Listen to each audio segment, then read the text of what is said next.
Today, I'm going to teach you how to turn off the racing line on F124 and how to maximize your capability in understanding all the dynamics and nuanced detail that go into the most efficient path around a racing track. So with that being said, I'm going to get into the first point. See you on the track. Getting into the first point of this video, and that's going to be really understanding the basics of what a racing line is and how to be efficient with your car placement around a racing track. This rule will also apply to any game, any car, in any situation, as these video will basically be universal about helping you on every game, every sim, every car, because racing lines happen everywhere, to be honest. So that first point that we're going to be talking about, and then later in the video we're going to start breaking down how to turn off the assist and how to master your braking points. But first we're going to get really into the basics of what a racing line is. So in a very simple description, the racing line is the most efficient path going around the corner, minimizing distance while maximizing speed potential throughout the apex. So always the fastest racing line is going to be the line that correlates the distance to its minimum capability while maximizing your speed capability, and that is where you'll get the ideal racing line from.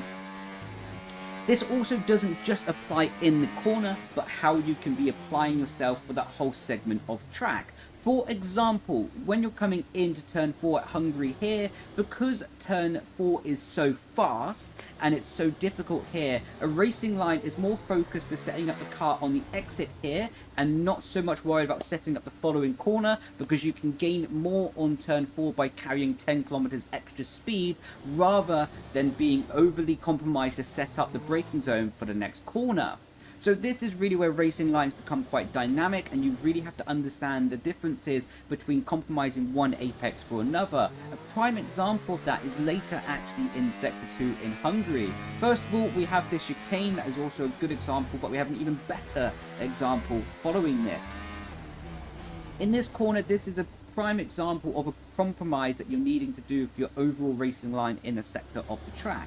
So a racing line traditionally is starting from the outside of the track, hitting your clipping point, and then going to the outside as well to the maximum track width.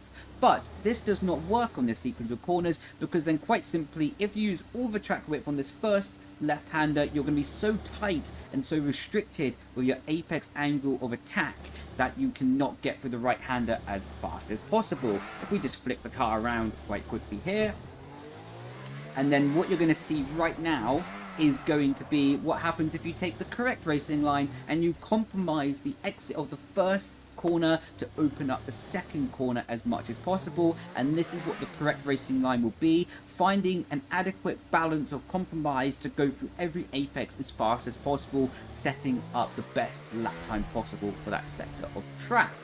So of course that was a quite more complex entry to it, but I want to cover everything in this video so that you can get the best value for your time possible, and I'm not wasting your time making rubbish points on a video, to be honest.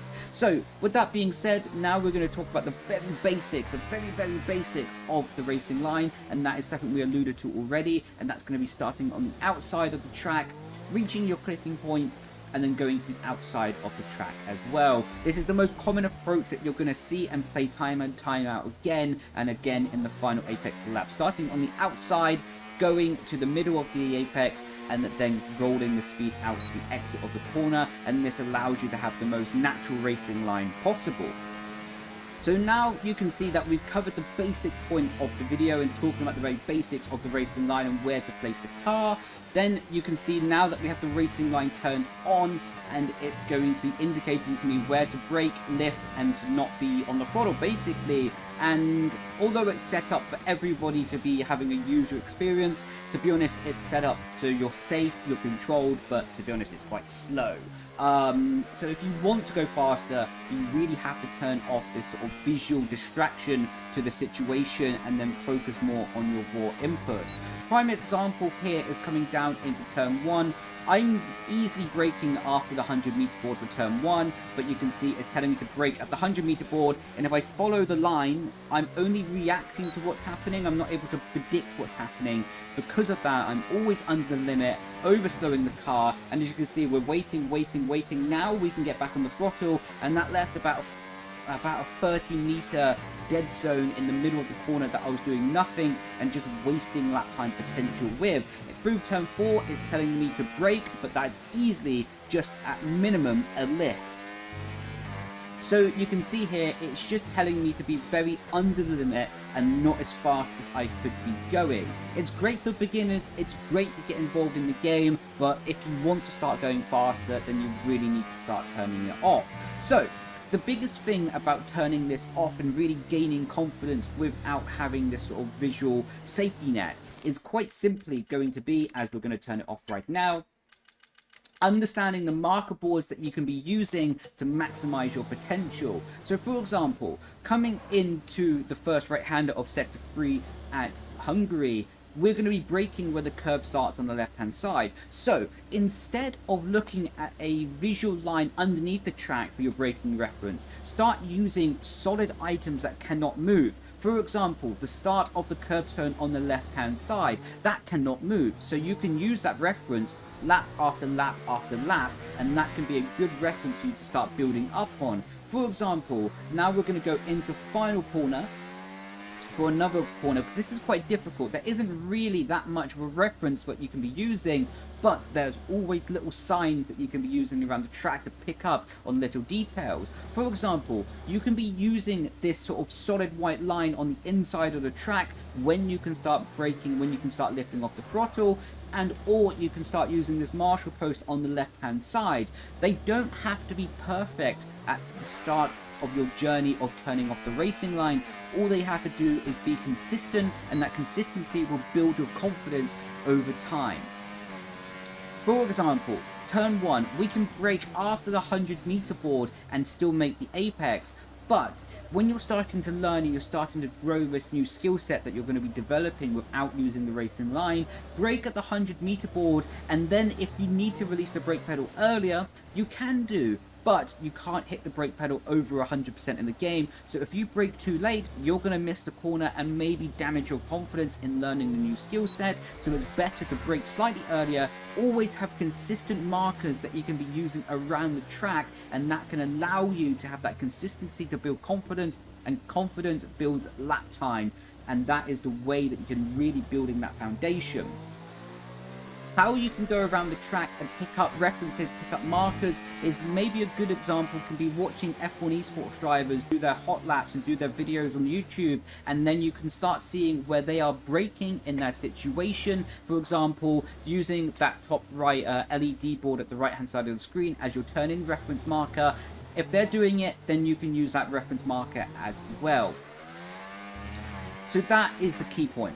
Have consistent markers that don't move, and then once you start feeling more confident, then you can start braking later and later and later.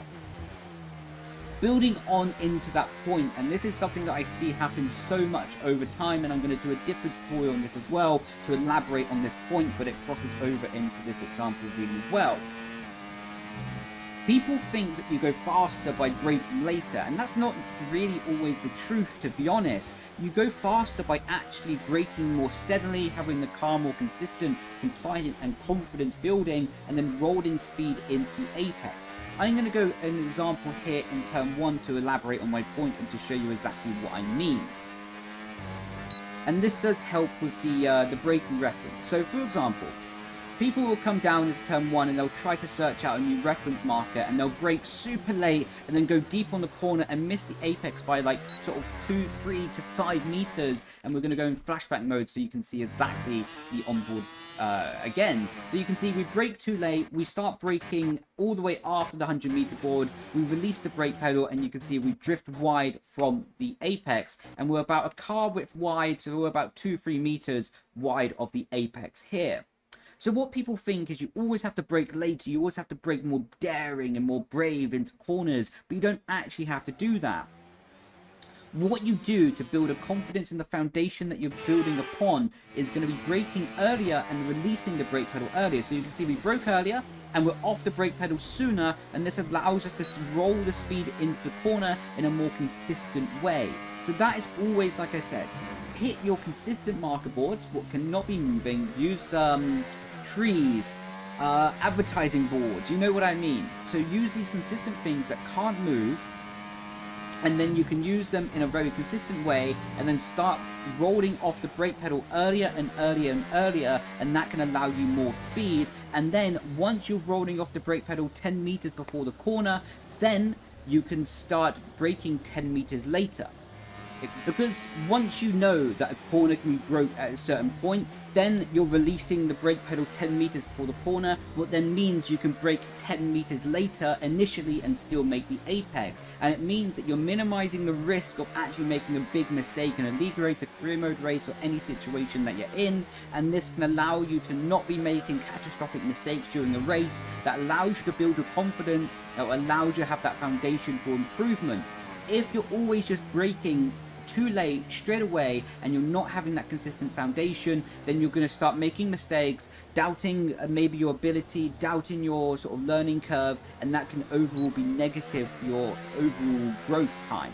If you start braking in a consistent way, and even if that is slightly earlier than optimal and releasing the brake pedal sooner, then you can build that foundation much stronger. And once you're confident in that braking point, then you can start pushing the actual braking point to its true potential and braking that 10 meters later, and then have the ideal braking spot rather than braking too late, missing apexes, and overall taking a longer time to learn a lesson that can be done in a more condensed time. So hopefully this video has been helpful to you, and it's really an introduction sort of how you can turn off the racing line and maximize your ability. So with that being said, thank you so much for watching, and I will catch you in the next video. Glad to ciao ciao, bye bye.